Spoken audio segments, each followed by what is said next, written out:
I'm 61 years old, and for most of my life, I believed I had everything figured out. I married young, raised 2 children, worked part-time at the local library, and baked on Sundays. Love to me was something quiet and familiar, the kind that sits beside you on the couch and doesn't need to say much.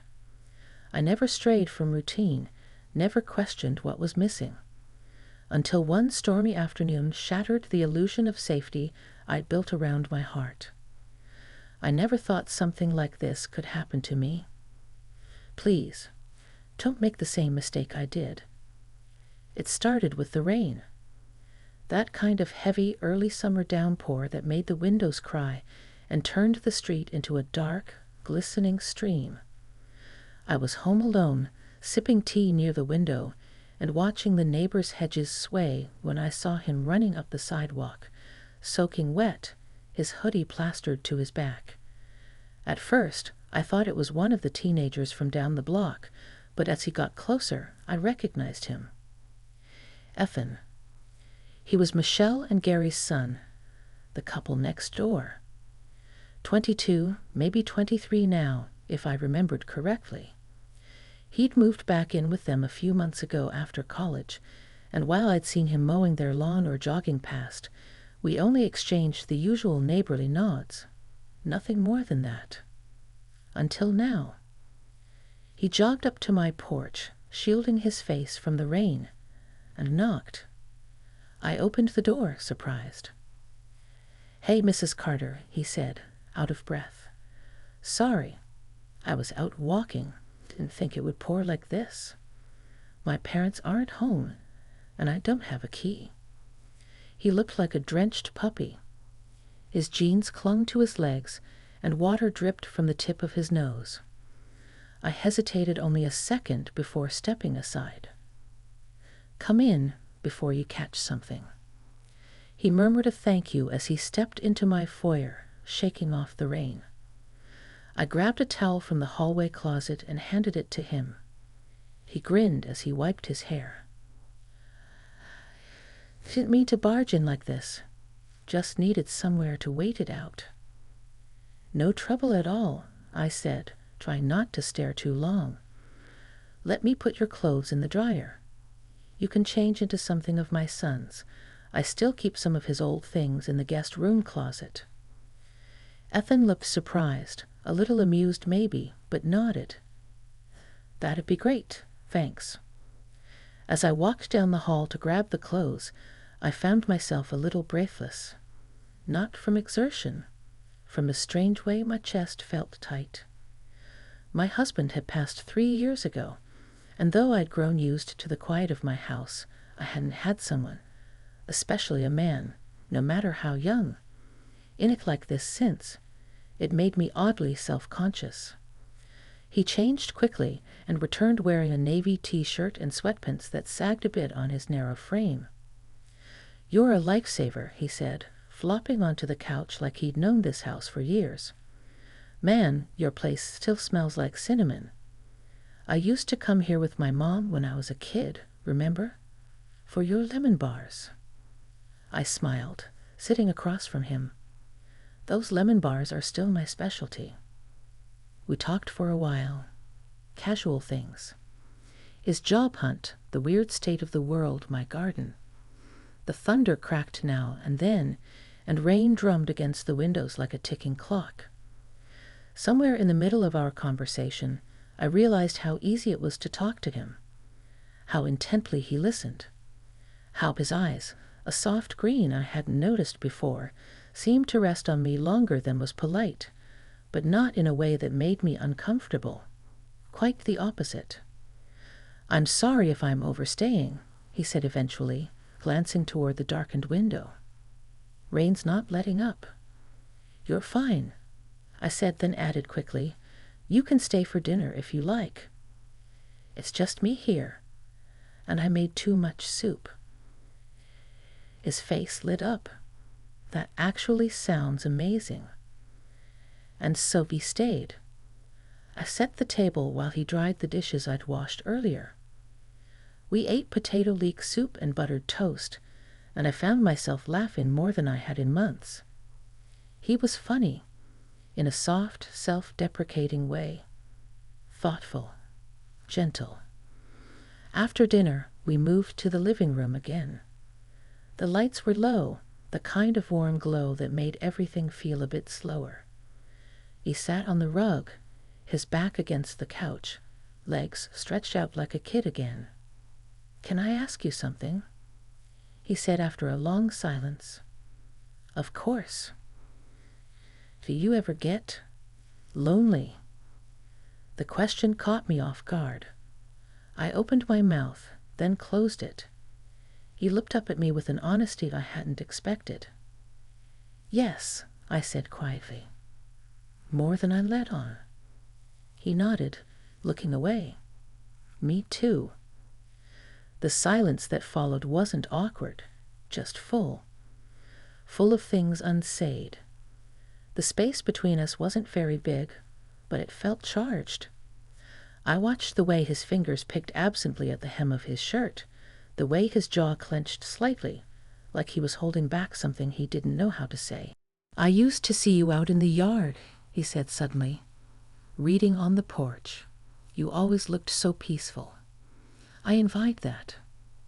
I didn't know what to say. Compliments had become rare visitors in my life, and coming from someone like him, someone young, someone who noticed, it hit deeper than I expected. I stood up to clear the dishes, suddenly flustered. "Let me." "I'll help." He followed me to the kitchen. We stood side by side, washing, drying, not speaking. Our arms bumped once, then again. And the third time, I didn't move away. I looked up at him. He was already looking at me. The moment hung there, a breath suspended. I didn't think. I only felt the weight of my own loneliness, the warmth of his nearness, and the quiet way he made me feel like a woman again, not just someone's mother, someone's widow. But then I stepped back. "I should probably find you a blanket," I said, almost whispering. He nodded slowly. "Yeah, okay." And just like that, the moment passed. But it didn't disappear. It lingered between us like the smell of rain through the screen door. And in that moment, I knew something had shifted. Something I couldn't take back. The next morning, the sky was washed clean. That soft kind of post-storm light streamed through the kitchen window as I poured myself a cup of coffee. I stood in my robe, holding the warm mug to my lips, thinking about the night before. Ethan had slept on the couch. I'd brought him a blanket and a pillow, careful not to meet his eyes too long. We hadn't said much after the kitchen moment, just good night, followed by a silence that seemed to echo louder than anything we'd spoken. I didn't sleep much. My thoughts circled endlessly, not just around what almost happened, but what it meant that I'd wanted it to. When I peeked into the living room, I found him awake, already folding the blanket, the pillow neatly stacked on the armrest. He was back in his own clothes, dry now, and he looked up with a soft, almost apologetic smile. "Morning," he said, voice husky with sleep. "Morning," I replied, brushing my hair behind my ear like a nervous schoolgirl. "I hope I didn't snore." "You didn't," I said, and then added, "You're a quiet guest." He nodded and moved toward the front door, slipping on his sneakers. "Thanks for everything. Really, I didn't mean to make anything weird." I stood there, still holding the mug, unsure of what to say. The grown-up part of me, the rational widow, the mother, the respectable neighbor, wanted to nod, say, "It's fine," and close the chapter. But the other part, the part that had come alive under the warmth of his gaze, whispered that I was lying to myself. "It wasn't weird," I said, a little too quickly. "I mean, It caught me off guard. That's all. He paused, half turned to the door. Me too. We stood in that quiet again, like we didn't quite know how to end something that hadn't really begun. Then he reached for the handle. Well, I'll let you get back to your day. Effin. He turned. Anytime you need to come by, rain or not, my door's open. There. I said it. His face shifted. The smile this time wasn't sheepish. It was something softer, something grateful. Thanks, Mrs. Carter. Just call me Diane. He left, and I stood there a moment longer, the echo of his footsteps on my porch fading behind the soft clink of my spoon in the coffee mug. The rest of the day passed in an odd sort of haze. I tried to keep busy, cleaned out the linen closet, watered the garden, rearranged the spice rack, but every quiet moment between chores brought my mind back to him. Why did it matter? Why did it feel like something had cracked open inside me, like a window I hadn't realized had been shut for years? That night, I sat on the porch. The air was warm, the trees still dripping from the storm, and my paperback lay forgotten on my lap. I must have been staring too long because I didn't hear him approach. Hey. I looked up and there he was, hands in his pockets, hair still slightly damp from a recent shower. You came back, I said, surprised at how happy I was to see him. Didn't think you'd mind. I don't. He sat beside me, not too close, but close enough. Sorry again about yesterday, he said. I don't usually do that, whatever that was. I know, I said softly. Me neither. We sat in silence for a while, watching the world settle into dusk. The porch light flicked on automatically, casting us in gold. I've been feeling kind of lost lately, he admitted, eyes on the horizon. Moving back here. It's like I'm in this weird space between being a kid and being a man. I don't really know where I fit. I turned to him. I know more than you think about that feeling.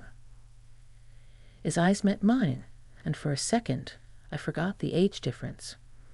The decades between us didn't feel so wide, not when we were both just two people, trying to figure out where we belonged in the world again. I missed talking like this, I said. I didn't realize how much I missed being seen. You're easy to talk to, he said. And I see you. I really do. The words hit me like a warm wave. I swallowed, my throat suddenly tight. Can I ask you something, Diane? Of course. That moment in the kitchen, did you feel it too? My breath caught. I stared down at my hands for a moment, then looked up. Yes, I did. He exhaled like he'd been holding it in for hours. Okay, I just needed to know I wasn't crazy. You're not. The pause that followed wasn't uncertain anymore. It was filled with a quiet kind of permission, a mutual understanding that something had shifted between us, and it wasn't going away. I should probably go, he said, standing slowly. You don't have to, I replied, surprising even myself. He didn't move, just looked at me. I want to stay, he said gently, but only if you want that too. I stood then, facing him fully. The porch light cast a soft glow across his face, and for the first time in years, I felt something stir in me, something alive. I don't know what this is, I whispered, but I'm not ready to close the door on it. He nodded. And so, neither of us did. The next time Effin came over, it wasn't because of the rain. The sky was clear, the air warm with that late spring stillness that lingers just before summer. I was tending to the hydrangeas in the front yard, hands deep in soil, when I heard his footsteps on the sidewalk. Need a hand? He asked, and when I looked up, He was already crouching beside me. We didn't talk much at first. He grabbed a trowel and helped me replant one of the sagging stems. I showed him how to break up the roots gently. We moved in rhythm, 2 people, different generations, kneeling in the same dirt, and somehow it just felt natural.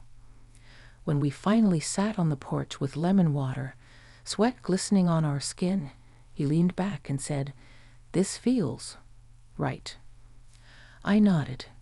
It does. There was still no label for what we were. I wasn't trying to make sense of it, and neither was he. There were unspoken boundaries, ones we both seemed to sense and honor, but they didn't keep us apart. They just helped us move slowly, carefully, with intention. That night, I invited him to stay for dinner again. I made roast chicken, mashed potatoes, green beans sautéed in garlic and olive oil. He helped set the table, humming some tune I didn't recognize. We ate and talked like old friends, sometimes laughing, sometimes falling into those warm, weighty silences that didn't demand to be filled. After dinner, he wandered over to my record player, an old thing I hadn't used in years, and leafed through my vinyl collection. He grinned when he pulled one out. "Fleetwood Mac?" I smiled. Stevie Nicks always makes everything feel more complicated and beautiful at the same time. He placed the record carefully and dropped the needle. The familiar hum and crackle filled the room before the music swelled. He held out a hand. I stared at it. "Dance with me," he asked. It had been years, maybe decades, since anyone had asked me that. My heart thudded as I stood and let him guide me to the center of the living room. The furniture became background, the walls faded, and all that existed was the hush of the music and his hand on my waist. We swayed slowly. I felt the warmth of his breath near my ear, the gentle press of his hand between my shoulder blades. I rested my cheek lightly on his chest and closed my eyes. "I don't want this to end," he murmured. I didn't either. When the song faded, we didn't let go right away. Our embrace softened, but our hands stayed connected. I pulled back slightly to look at him.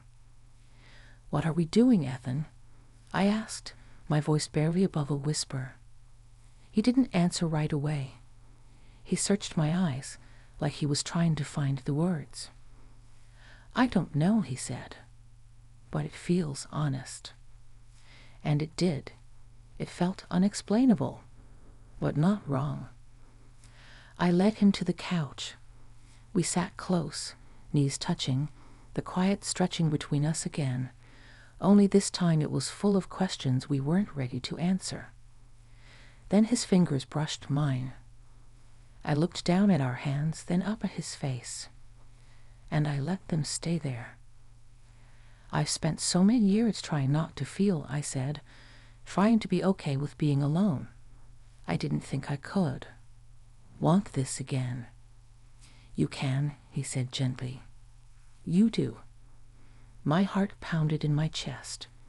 It was too fast, too strange, too unexpected, but it was also real.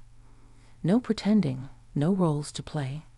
Just the raw truth of wanting connection in a life that had grown far too quiet.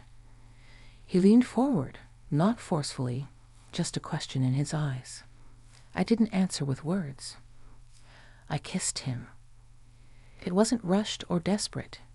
It was tender. A quiet acknowledgement of everything that had been building between us. When we pulled apart, his forehead rested against mine, both of us breathless. "Diane," he said softly, "I'll never do anything you don't want. Ever." "I know," I whispered. "That's why I'm not afraid." We didn't go any further that night. We just sat together, hands laced, hearts open. He stayed on the couch again, but this time the air between us was warm with understanding, not uncertainty. And as I lay in bed, I didn't toss and turn with guilt or confusion. I felt calm. Something had begun. something real, and I didn't want to run from it anymore. The days that followed moved slowly, gently, like waking up from a long sleep and remembering how to breathe. Ethan didn't come over every day, and I didn't expect him to. But when he did, it always felt like the world grew quieter, softer, like everything in my life before him had been written in pencil, and now, somehow, things were being inked in. One afternoon, I found myself sitting on the back porch with a glass of wine, the late sun casting long golden streaks across the lawn. I heard the side gate creak open. He'd learned not to knock anymore. He walked in with that easy confidence, holding a small box in his hands. "What's that?" I asked, setting my glass down. "A little surprise," he said, placing it on the table. Inside was an old Polaroid camera, the kind I hadn't seen since my kids were young.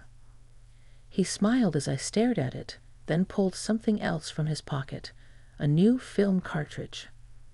"I figured," he said, "if we're making memories, maybe we should keep a few." I laughed, touched more than I expected to be. "You really are something." He raised the camera and pointed it at me. "Say that again, but slower." I rolled my eyes, but smiled. Click. The photo slid out with a soft whir, and he waved it in the air. I watched as the image slowly developed. Me, smiling shyly, hair a little messy from the breeze, one hand resting on the table, the other tucked at my side. I looked older than I felt, but happier than I had in years. Later, we sat on the grass in the backyard. The sun dipped low, and fireflies began their quiet, blinking dance around us. He lay on his back, hands behind his head, while I traced invisible circles on my knee with one finger. "You ever wonder what people would say?" I asked quietly. He turned his head toward me. "About us?" I nodded. "All the time," he admitted. "But I also know this. No one else is living this life for us." I looked at him, really looked, at the way his eyes glinted in the fading light, the calm steadiness of his voice, the strange wisdom that lived beneath his youth. He wasn't trying to play a role. He wasn't here out of some fleeting thrill.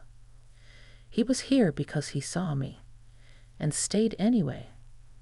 "I'm not naive," I said. "This, whatever it is between us, it won't be simple." "No," he said, sitting up. "But it can be honest, and beautiful, and maybe even worth it." I didn't reply right away. I reached out and took his hand instead. "I want to stop waiting for perfect," I said finally. "I've waited so long, and I'm tired." He pulled me gently toward him. I rested against his chest, feeling the steady rhythm of his heart beneath my ear. That night, we didn't talk much more. We just stayed there, curled together in the hush of twilight, while the world outside our fence carried on, unaware of the small, quiet miracle happening in my backyard. When he left later, he kissed my cheek. Not rushed, not questioning, just present. And when I locked the door behind him, I stood in the hallway for a long time, holding the Polaroid photo he'd left on the table. It was me, yes, but somehow more than that. It was a moment, a version of myself I thought I'd forgotten, hopeful, open, quietly brave. I placed the photo on the fridge, not to remember him, but to remember me.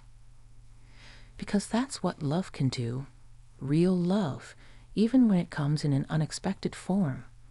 It reminds us who we were before the silence, and who we still have a chance to become. I don't know what the future holds for Ethan and me, but I know I'm not afraid to find out. Not anymore.